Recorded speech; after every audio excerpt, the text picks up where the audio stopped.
శ్రీమాత్రే నమ. జయ గురు దత్తాత్రేయ నమ. ఈ వీడియోలో మనం జూన్ 1వ తారీఖు నుంచి జూలై 12వ తారీఖు మధ్యలో మీనరాశి నుంచి స్వక్షేత్రమైనటువంటి మేషరాశిలోకి మారబోతున్న కుజుని యొక్క ప్రభావం ద్వాదశ రాశుల మీద ఏ విధంగా ఉండబోతుంది అన్న విషయాన్ని మనం పరిశీలిద్దాం. జాతకుని యొక్క జీవితంలో కుజుని యొక్క ప్రభావమే ఎక్కువగా ఉండడం జరుగుతుంటుంది. ఎక్కువగా అందరికీ తెలిసిన విషయమే, వివాహ సంబంధించిన విషయంలో కుజ దోషాన్ని పరిగణన తీసుకొని ముఖ్యంగా వివాహ పొంతన చూడడం జరుగుతూ ఉంటుంది. అంటే కుజుడు యవ్వనకారకుడు, అలాగే యుద్ధాలకి కారకుడు, భూమికి కారకుడు, పౌరుషానికి పంతానికి కూడా కారణమవుతుంటాడు. సో పూర్వకాలంలో ఈ యుద్ధాలన్నీ జరిగినప్పుడు కేవలం భూముల కోసం జరగడం కామన్గా జరుగుతుంటుంది. లేదంటే రెండవ కారణం ఏంటంటే స్త్రీల కొరకు యుద్ధాలు ఎక్కువ జరుగుతూ ఉన్నాయి. మరి ఈరోజు కూడా మరి ఎటువంటి యుద్ధాలు జరిగినా లేదా ప్రస్తుతం రహస్యంగా జరుగుతున్నటువంటి మారణ హోమాలు, ఈ హత్యలు, రోడ్డు ప్రమాదాలు, ఇటువంటి వాటికి కూడా కుజుడు కారణం అవుతుంటాడు. అంటే ఈ నవగ్రహ క్యాబినెట్లో కుజుడు సైన్యాధ్యక్షుడు అవుతున్నాడు. దాని కారణం వల్ల దేశ రక్షణకు సంబంధించినటువంటి అన్ని ఉద్యోగాల్లో కూడా జాతకుడు కానీ జాతకురాలు కానీ ప్రవేశించాలన్నా కుజుడు తప్పనిసరిగా బలవంతుడై ఉండాలి.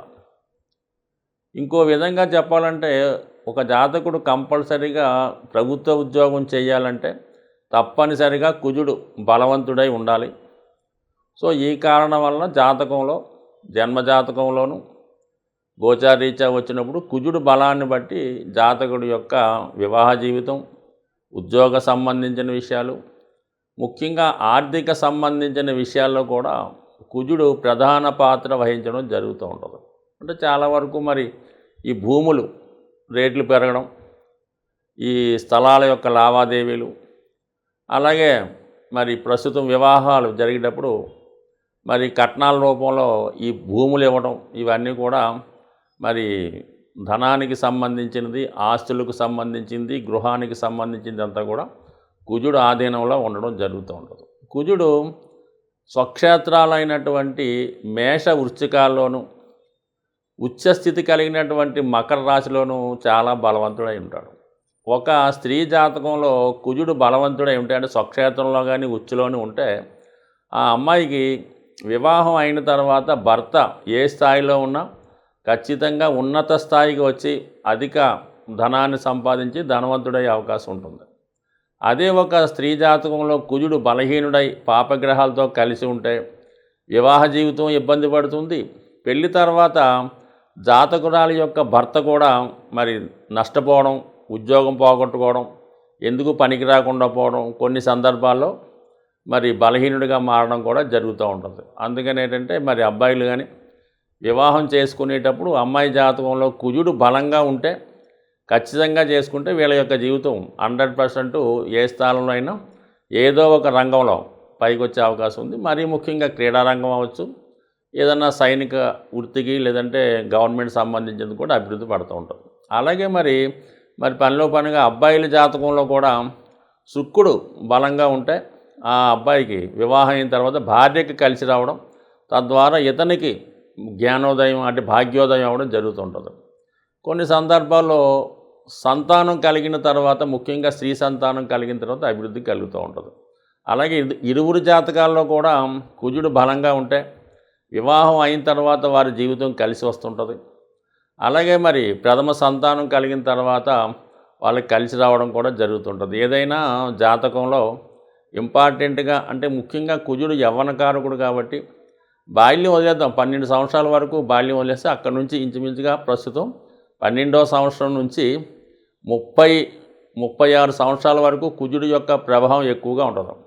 అందుకని ఈ టైంలోనే జాతకుడు పౌరుషాలకి పంతాలకి పోవడం, వివాహ జీవితంలో నిర్ణయాలు తీసుకొని ఇడిపోవడం, ఎక్కువగా ఈ మధ్య వయసులోనే జరుగుతూ ఉంటుంది. 28, 30, 32 ఆ వయసులోనే జరుగుతుంటుంది. కాబట్టి ఖచ్చితంగా కుజుడు జాతకులు అందరి మీద ఎక్కువ ప్రభావం కుజుడిదే ఉంటూ ఉంటుంది. కుజుడు అతి శీఘ్రంగా ప్రయాణించే ప్లానెట్ అవ్వడం వలన అది తొందరగానే దాని ఫలితాన్ని ఇవ్వడం జరుగుతూ ఉంటుంది. ఇమీడియట్గా ఇలా రాశి మారాడంటే ఫలితాన్ని స్టార్ట్ చేయడం జరుగుతూ ఉంటుంది. దశ వచ్చిందంటే ఫలితం స్టార్ట్ అవ్వడం జరుగుతుంటుంది. ఎక్కువ ఆలస్యం లేకుండా ఆ పని అయ్యేదాకా కూడా నిద్రపోకుండా జాతకుడు ఆ ప్రయత్నం చేస్తూ ఉంటాడు. కాబట్టి కుజుడు మరి ప్రస్తుతం స్వక్షేత్రంలోకి రావడం జరిగింది. కాబట్టి దాని వివరాలు మరి మిగతా వీడియోలో తెలుసుకునే ప్రయత్నం చేద్దాం. తులారాశి వారికి కుజుడు సప్తమ స్థానంలోకి మారడం జరిగింది. అంటే ఒక విధంగా వీళ్ళకి రుచిక మహాపురుష యోగం అనే పంచమహాపురుష యోగం ఏర్పడడం వల్ల జాతకుడు విశేషమైనటువంటి ధైర్యంతో, కాన్ఫిడెన్స్తో ఏ పనైనా సాధించగలను అన్న ధైర్యంతో ముందుకు వెళ్ళడం జరుగుతూ ఉంటుంది.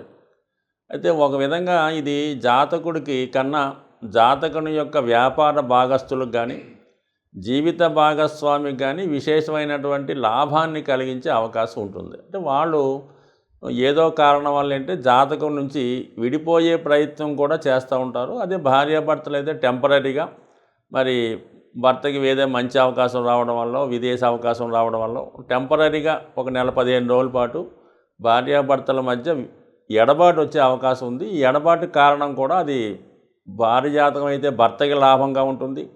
అదే భర్త జాతకం అయితే భార్యకి మంచి అభివృద్ధి కలిగే అవకాశం ఉంది. సో ఇదే సమయంలో జాతకుడు భూములపైన, స్థిరాస్తులపైన పెట్టుబడి ప్రయత్నం చేస్తాడు. తన యొక్క టాలెంట్ని, తనలో ఉన్న నైపుణ్యాన్ని పెంచుకునే ప్రయత్నం చేస్తూ ఉంటాడు. ఎదుటివారిపై ఆధిపత్యం వహించాలనే విశేషమైన పట్టుదలతో జాతకుడు ఎక్కువగా కృషి చేసి తనలో ఉన్నటువంటి టాలెంట్ని రుజువు చేసుకునే ప్రయత్నం జరుగుతూ ఉంటుంది. సో అలాగే మరి ఆరోగ్యపరమైన విషయంలో కొంతవరకు జాతకులకు ఏదైనా దీర్ఘకాలికంగా అయినా సర్జరీ జరగవలసి ఉన్న వాళ్ళు ఈ సమయంలో మరి ఇటువంటి ఆపరేషన్కి వెళ్ళడం వల్ల మరి ఆరోగ్యం తొందరగా బాగా చాలా ఉత్సాహంగా ఉండే అవకాశం ఉంది. కాబట్టి మరి ఎట్టి పరిస్థితుల్లో కూడా ఆరోగ్య విషయంలో శ్రద్ధ తీసుకుంటే చాలా మంచిది. బట్ ఎందుకంటే మరి కుజుడు ఈ రాశి వారికి ఒక విధంగా ధన సప్తమాధిపతిగా ఈ సమయంలో మీకు ఇటువంటి సర్జరీ లాంటి ఇండికేట్ చేసే అవకాశం ఉంది. అలాగే దశమ స్థానం కాబట్టి వృత్తిలో బాధ్యతలు విపరీతంగా పెరిగే అవకాశం ఉంటుంది. అంటే గతంలో ఉన్నటువంటి పని కన్నా అదనపు బాధ్యతలు, ఇతరుల వర్క్ కూడా మీ మీద పడడం వల్ల అధిక వర్క్ చేయడం జరుగుతుంది. అయితే వృత్తిపరంగా మీకున్న సామర్థ్యం వల్ల దాన్ని సక్సెస్ఫుల్గా పూర్తి చేసి అధికారుల యొక్క మన్ననలు అందుకోవడం అవకాశం ఉంది. కొంతమందికి వృత్తిలో ప్రమోషన్ కానీ, వృత్తిలో కొన్నిపాటి చేంజెస్ కానీ అవి మీకు అనుకూలంగా మారే అవకాశం ఉంది. సోదైన ఈ సమయంలో జాతకుడు స్థిరాస్తి కొనుగోలు చేసే ప్రయత్నాలు చేయడం మంచిది. ఆర్థిక పరంగా కూడా ధనం సులభంగా మీకు అపురూపంలో పుట్టే అవకాశం ఉంది. బట్ కానీ అన్నదమ్ములతో విభేదాలు లేకుండా జాగ్రత్త పడడం మంచిది. సో అది వృత్తిపరంగా సినిమా రంగంలో ఉన్న వాళ్ళకి, సాఫ్ట్వేర్ రంగంలో ఉన్న వాళ్ళకి ఇది అభివృద్ధికరంగా ఉండే అవకాశం ఉంది. జాతకంలో కుజుని బలం పెరగాలన్నా, కుజుని యొక్క అనుగ్రహం కలగాలన్నా కూడా జాతకుడు ముఖ్యంగా చేసుకోవాల్సింది ఏంటంటే కుజగ్రహానికి అధిదేవుడైనటువంటి సుబ్రహ్మణ్య స్వామి.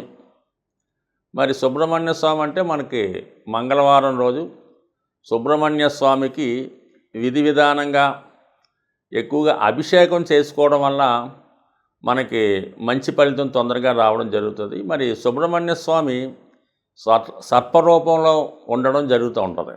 మరి ఈ మధ్యకాలంలో ప్రతి శివాలయంలోనూ, ముఖ్యమైన దేవాలయాల్లో ఈ నాగప్రతిష్టలు అనేవి జరుగుతూ ఉంటాయి.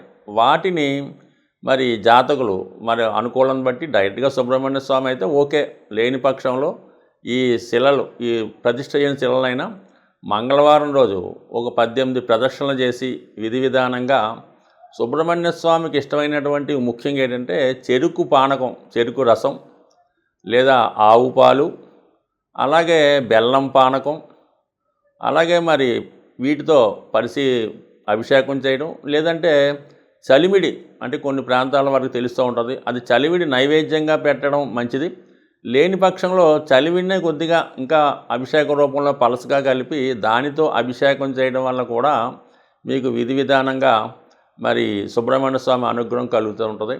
సో అలాగే జాతకంలో ఏదైనా ప్రమాదాలు ఉన్నాయి, ఎక్కువ ఇబ్బంది అంటే మరి కుజుడు కూడా ప్రమాదాలకు కారణం కాబట్టి యాక్సిడెంట్ లాంటివి వచ్చినప్పుడు కొన్ని లగ్నాల వారికి కొంతమందికి ఏంటంటే రక్తదానం చేయటం వల్ల, జాతకుడు రక్తదానం చేయటం వల్ల ఎంత గొప్ప కుజదోషమైనా ఎంత పెద్ద ప్రమాదం అయినా తప్పిపోయే అవకాశం ఉంటుంది కాబట్టి అది అనుకూలిస్తూ ఉంటుంది. అలాగే ఏంటంటే జాతకుడికి రుణబాధలు తీరకపోయినా, అన్నదమ్ములతో గొడవలున్నా, ఆస్తి తగాదాలున్నా, జాతకుడు భయపడుతున్నా మరి నిరంతరం హనుమాన్ చాలీసా పారాయణ చేసుకోవడం, హనుమాన్ని సింధూరంతో పూజించడం వల్ల కంపల్సరీగా జాతకుడికి ధైర్య సాహసాలు కలిగే అవకాశం ఉంటుంది. కాబట్టి ఇవన్నీ కుజుని స్వరూపాలు అన్నమాట. ఆంజనేయ స్వామి, సుబ్రహ్మణ్య స్వామి. అందువల్ల ఈ గ్రహాల్ని విధి విధానంగా మంగళవారం రోజు చేసుకోవడం వల్ల మరి స్త్రీలకి సౌభాగ్యయోగం, మగవారికి విశేషమైనటువంటి ధైర్య, రాజకీయ అధికార యోగం కలిగే అవకాశం ఉంటుంది. స్వస్తి.